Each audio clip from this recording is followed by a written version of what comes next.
एक गर्म दोपहर को सफ़ा पंखे के नीचे लेटी थी।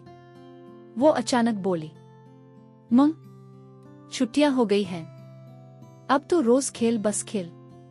मां मुस्करा के बोले, हाँ बेटा, लेकिन छुट्टियां सिर्फ खेल के लिए नहीं होती, ये वक्त नेकियों और सीखने का होता है। सफ़ा ने पूछा, सच?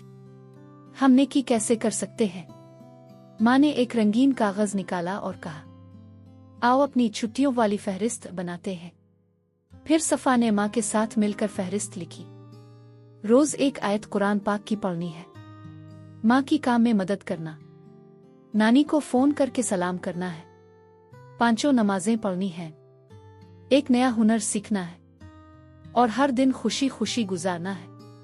सफ़ा ने फहरिस्त को खूबसूरती से सजाया और खुशी से बोली, अब तो मेरी छुट्टियां सबसे खास हो गई हैं।